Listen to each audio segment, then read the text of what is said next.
So I noticed something just recently in the past couple of years, and that is cars from the 1990s, specifically Japanese cars from the 1990s, have just started to skyrocket in value. And it doesn't matter what they are. It doesn't even have to be like a GTR or a twin-turbo Supra. It can be something as mundane as my van here. And I remember growing up, these weren't the cars that anyone aspired to. These weren't the cars that anyone really wanted to buy. Everyone was after the Land Cruisers, the Hiluxes, the Hilux Surfs. This was just something that big families used to buy and then slowly drive them to church on Sundays and back every week. And fast forward a few years, fast forward 20 years now, and you look at this thing and you're just like, what is that? It looks so unique. There's nothing like it on the landscape anymore. And you know, modern safety standards have basically killed the cab-over style of these vans. I mean, I'm from New Zealand, and in New Zealand, Australia, basically everywhere in the world, these cab-over vans are pretty standard practice, but they're not going to be making any more of these just because modern safety standards.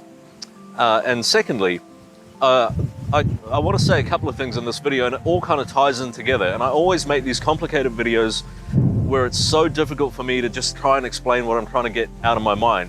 I'm really good at thinking of things. I'm not really good at executing how to say it. But what I'm trying to say is, if you want a 90s car, specifically a Japanese car from the 90s, now is the time to buy them because they are going to skyrocket in value. Even something like a clean GTS Skyline, not a GTS-T, not a GTS-4, but just a GTS, is going for a truckload of money now. I mean, those were the Skylines that no one wanted. Back in the day, you could get them for like $1,000 in New Zealand, and that's probably like 750 American dollars. So there's a couple of reasons why. So firstly, Japanese cars from the 90s, and I say Japanese because that's my bread and butter, that's what I grew up with. Japanese cars from the 1990s will be the most longest serving vehicles of any generation of all time. And secondly, in addition to that, 90s Japanese cars, in my opinion, will be the most collectible of any car of all time. And I'm going to try and explain that by showing you a 2021 Kia Sorento, and then we're going to hop into my 24-year-old van and see the similarities, what's changed in over 2 decades. And I think you'll be surprised as to just how similar the two cars really are. So this is a 2021 Kia Sorento. Admittedly, it's not the high-spec model, but ultimately, it's the same car underneath, regardless of what model you get. And we're going to start off just by doing a couple of things on this car. Firstly, by getting in it. That's a key for it. Obviously, it's got keyless entry. So you push the button, it unlocks. The wing mirrors unfold, which is a feature that my 94 van doesn't have, even though the wing mirrors do fold electronically. And the key flips and folds, just how they have done since about 2001, really. Pop. You'll notice there's no keyhole in the door itself, although underneath there is a slot to put the key, I believe. So it's hidden away.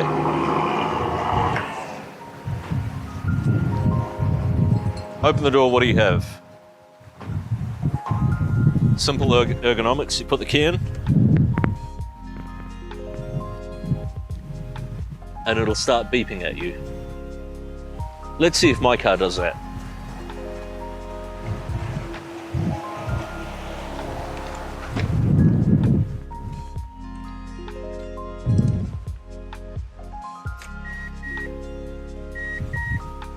Yes, it'll start beeping at you.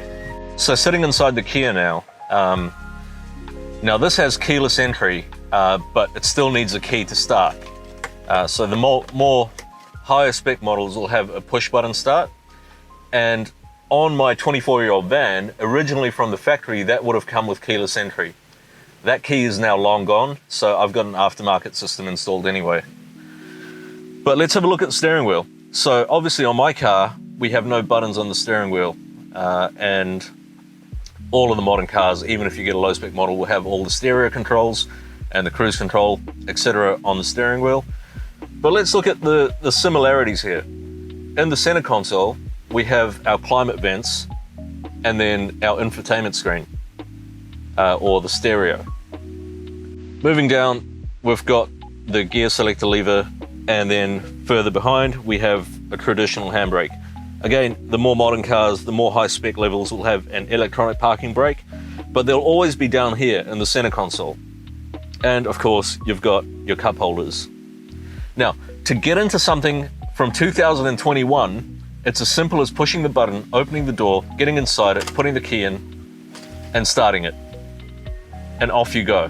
Now, if you want headlights, hit the headlight switches. If you want wipers, hit the wiper switch.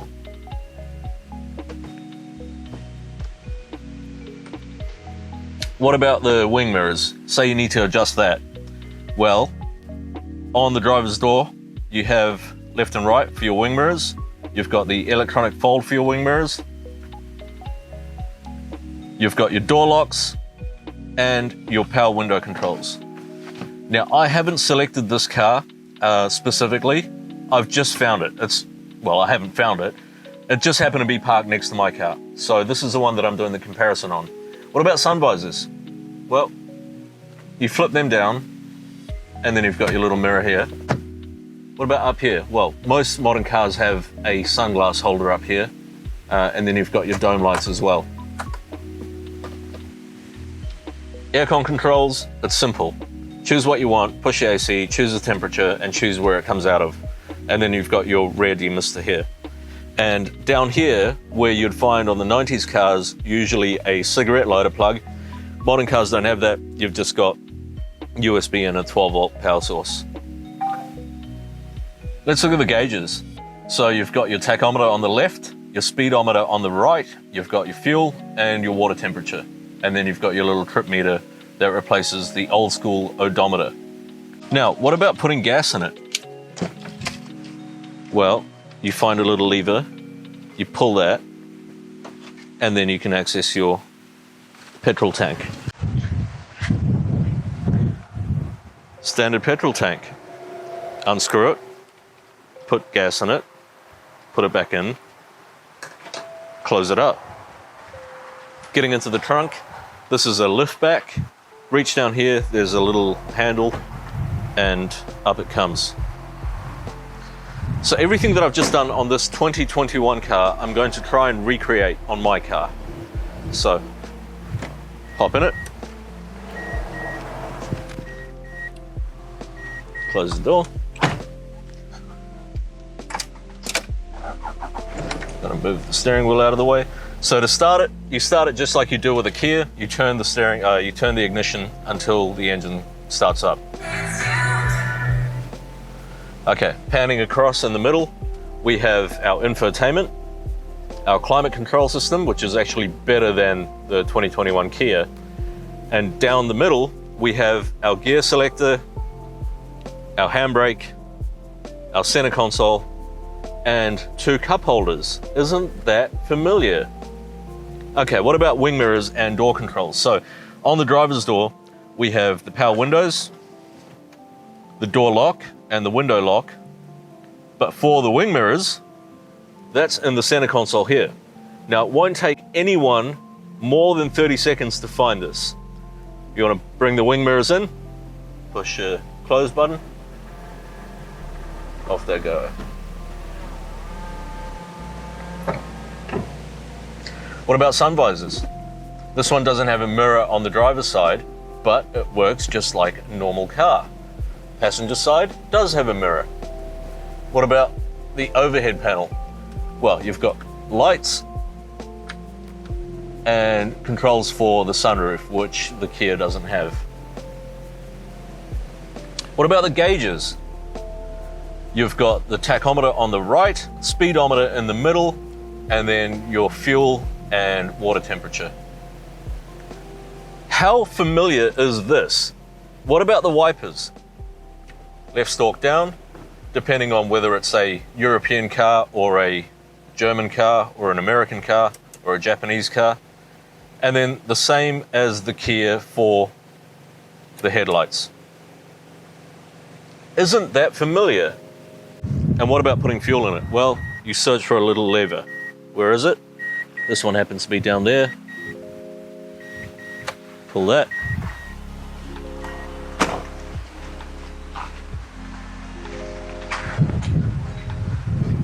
What do you know?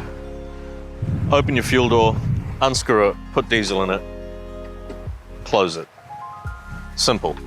What about opening the boot? Reach in, there's a lever, and up it comes.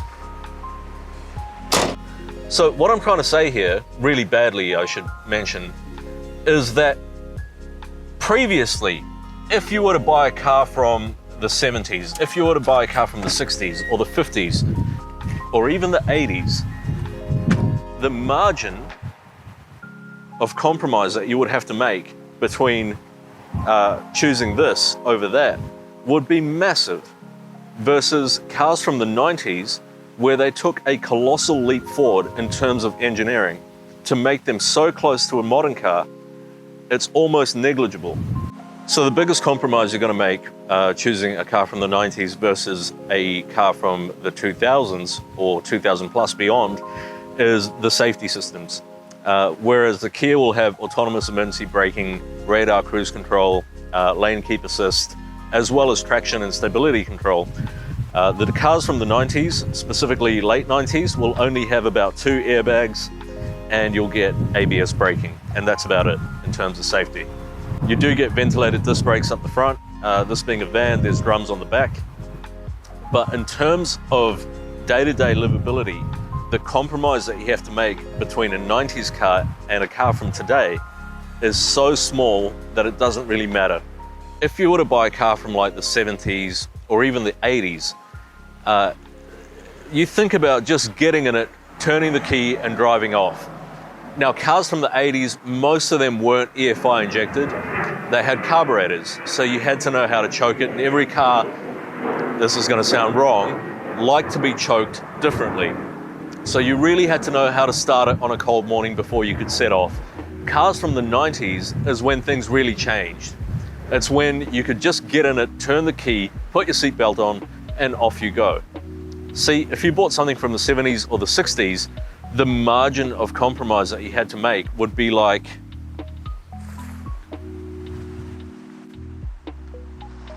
that big. And if we say this is the 60s, the compromise for 70s would be about there, the compromise for 80s would be about here, and if this was 2020, the compromise that you'd have to make on a 1990s car would be about there. So you really don't have to compromise much when it comes to driving something like this every day. And that is why they're going to be the longest serving cars of any generation. That's why they're also going to be the most collectible of any generation, because you can own something like this, use it without much compromise every single day, without any gimmicks, without any quirks, without any tricks, and also have it appreciate in value. If you've ever got into a car from the 1980s or even the 70s, you know that it's not something that your sister could just get in and drive off in, or your friend. You would have to explain to them. And usually, it's not even the controls and where all the buttons and switchgear is. It's just that it looks so different. You've got horizontal dashboards. You've got manual choke levers. The seat belts might be different. The fuel release might be in a different position, and the actual fuel door might be in a different place.